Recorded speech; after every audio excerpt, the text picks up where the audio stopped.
film, and I've got to say, congratulations. I absolutely enjoyed it. Thank you so much. So, mate, tell us a little bit about this film. How did you first become involved with the film, and what made you decide that this was a film that you had to do?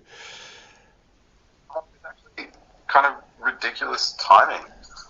I remember, um, I have like a US manager and stuff, so I'm always kind of auditioning for stuff in the US, and I read a lot of different scripts. But this kind of came together in what I've just been calling season one of COVID. So like last year, and I was just like, I really just want to do something wholesome. Okay, where it is, I want to do something wholesome, warm, and fuzzy. And then out of nowhere, this script came along, and it is like a cup of cinnamon. So, what made you decide that you wanted to do something warm and fuzzy? Was it just that you wanted a little bit of a change from the work that you'd been doing? Well, I think at that point in time, I just thought the world was a bit grim. You know what I mean? Like there Yep. seemed to be disasters every week.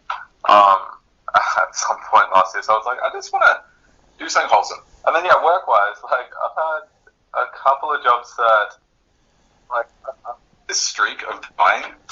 Like Yep. recently, like where I was doing kind of jobs and I was like dying every 5 minutes. So it was lovely to see a film out to the end. So, tell us a little bit about what it was like when you first read the script for this film. What was your first thoughts? Like how many animals can be in a film? Just one of the first scenes involves a turtle, and then there's dogs aplenty. Like everywhere you turn, there's another dog. Not to mention Bigglesworth the cat. And are you a huge animal lover? Because I actually spoke to an actress once who played a vet in a television series, and she was allergic to animals. And she didn't tell any of the casting directors or anyone, and she suffered for all of the years that she was on the show. But were you an animal lover heading into this? Love animals, and especially dogs. Right, and I have a beautiful little German Shepherd, Aussie Shepherd puppy, who is just about a year old now. So like, yeah, dogs are like a massive part of my life. And then also, I'm not above a turtle. I quite enjoyed playing with the little turtle we had. So they always say don't work with animals and don't work with children. What was it like working with so many animals on set, and did you have any horror stories? I've got to say, the very first day, we just I'd been in lockdown in Sydney for like 2 months or whatever. And then the very first day, it was kind of going from only seeing one person to being kind of surrounded by like a massive crew and stuff. And then the last shot of the first day was I had to wrangle, I think, 4 dogs in the same shot, and we were kind of losing light. And it was just like, that was so challenging because like handling one dog that you just met that day is kind of all well and good, but handling 4 while it's kind of doing like a walk and talk scene was a little bit challenging. Yeah. Chaotic, but like wonderful. And are you working with the same dogs all of the time? Because I know sometimes in these movies they kind of cheat where they get a whole bunch of dogs that look similar and interchange them in and out of scenes. Do you get that chance to actually sit down and bond with the dogs that you're working with? Absolutely. With we had kind of 4 lead dogs, or like 3 lead dogs, and then another recurring dog. And they were fantastic, and it was the same ones the whole time, and the trainers were unbelievable. And I know a lot of the cast from Game of Thrones ended up adopting the dogs that they got to work with. Was there any chance that you were going to walk away from this film wanting to adopt one of those dogs? Absolutely, so badly. But actually, most of the animals on the film were rescues. I think like 80% of the dogs that are featured in the film had already been rescued. Yeah. Was that one of the Lovely hand. Was that one of the reasons why you wanted to make the film as well? Being an animal lover and this film being about an animal rescue shelter, was that one of the things that really drew you into this film? I've always wanted to foster dogs. And yeah, after the film, my girlfriend and we did adopt a dog. So it was always going to happen. Yeah. And tell us a little bit about your character development with this film as well. Like, as you said before, doing a warm and fuzzy film is very different to doing other kinds of films. What was that like once you knew that you had the role to then sit down and try to develop this character a little bit more? Made easy by the script because he has obviously his backstory is that they were debate partners and kind of, you know, let's say kind of grinning nemesis at school, Yep. and then but there was kind of that lingering question mark over them. Would they have made it? Would they have been a great couple? And then kind of when they met each other, again, unexpectedly in the holiday period, it kind of just grew pretty organically. Yep. Okay.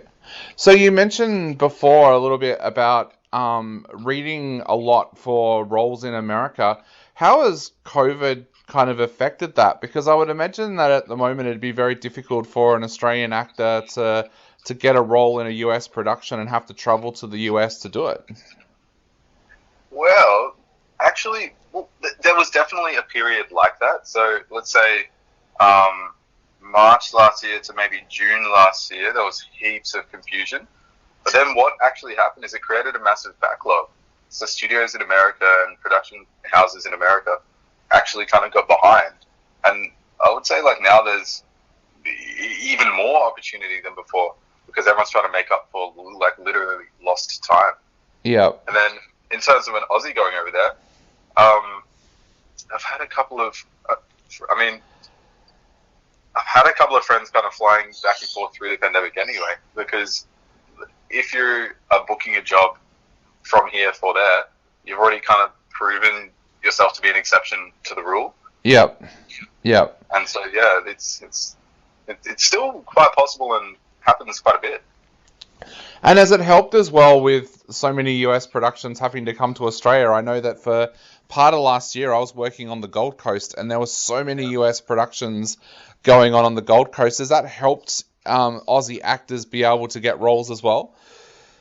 I think so, for sure, especially because I'm originally from Queensland, and I think there's been so much going on in Queensland. It's been a fantastic thing for Queensland actors, Yep. because obviously a lot of action kind of happens in Sydney, especially, and then Melbourne. But Queensland has really, really, really kind of escalated in the last year and a half, I reckon. Yeah. Yeah, yeah. We're walking down the strip in on the Gold Coast when I was up there. It was like walking down the street in Hollywood. There was productions going on everywhere. Yeah, seriously. So, mate, tell us a little bit about what it was like making this film during a pandemic as well, because I've heard some absolute horror stories where cast and crew have had to sleep on set and things like that. What was it like making a feature film in the middle of a pandemic? I think the production companies, the Steve Jackie company, did so well because it's such a feat. There are all these kind of, I mean, it's already such an achievement to actually make and complete a film, Yep. just in normal times. So then with the extra layer of kind of the pandemic and therefore all the kind of PPE and masks and face shields and stuff that you have to wear and gloves and whatnot, and like all these measures and like a lot of stuff was kind of different. One of the things that was a bit sad is like you're not allowed kind of officially you're not allowed kind of help carry stuff, Yep. which I just always do because I'm like I have spare hands, why not? Yeah. But you're kind of not allowed to because of kind of cross contamination. And then additionally, like lunch changed because you used to kind of everyone would like gather at lunch, but now we had to like kind of be distant. So that was a bit tough. But in general, gotta say, just it's a huge achievement from the Steve Jagger company because they pumped out like I think three films in a series Yeah. during the pandemic. Yep. Unbelievable. Does it hurt the way that you get into character as well when you do have to suddenly jump off camera and you've got to put on a face shield and put on a mask and things like that? Does that kind of interrupt your flow as an actor a little bit? I mean, the actual challenging thing is just a mask covers half your face. Yep. And so in the in between moments when you're chatting to like the lovely crew, you don't know if they're smiling, they don't know if you're smiling, and so it did make kind of the in between and the chats a little bit clunky. But I also have to say that the crew on this film were like the most warm, lovely, wholesome. It's like everyone knew what we were doing was wholesome, and so everyone was just super lovely, grateful, and just like relaxed and kind. So that was like, yeah, that was such a treat. Then in terms of the actual work, there was like, because you have to have kind of fewer people in the room now when you're kind of doing a scene. It actually worked out in favor of the actor. Yeah. We would stumble in with just the DOP and the director, and then kind of stumble through the scenes, and then we'd have to they would swap out for, say, the gaffer, who would come and kind of check in the lighting. So by the time we were actually shooting, we got a bunch of kind of rehearsal for free by being able to stumble through it for technical reasons. Yeah. So that was actually kind of beneficial. Yeah, and how does it change your mood and your mental health when you're working on a film like this that is so positive and warm? Because I talk to a lot of actors who are in gritty films, and they say that they come out of the film sometimes and they're proud of the work that they've done, but they feel like they're in a really dark place. Being in a movie like this that's so warm and does that change your mental health and your mood when you're making the film? Yeah, I suppose so, for sure. I mean, the first couple of days, it was, kind of overwhelming to go from lockdown to, like, crowds. Yeah. That was a bit strange. But then, there were so many dogs. There were dogs at every turn, and there's, like, nothing better in the world for anxiety than patting a dog. Yep. You know what I mean? And so, just simply the amount of animals. Because animals they're so intuitive. Yep. Oh, look, I'm someone that gets distracted by dogs so quickly. Even if I'm on public transport and somebody gets on with a guide dog, I'm just completely enamored by that dog for the rest of the time. Ezekiel, we are almost out of time, but what would you like to say to our listeners out there before they sit down this week and watch this amazing film? Honestly, I just hope they have the best time and it puts a smile on their face. Try to pat a dog. My closing words: just try to pat like 5 dogs today. Definitely. Well, mate, thank you so much for taking the time to chat to us.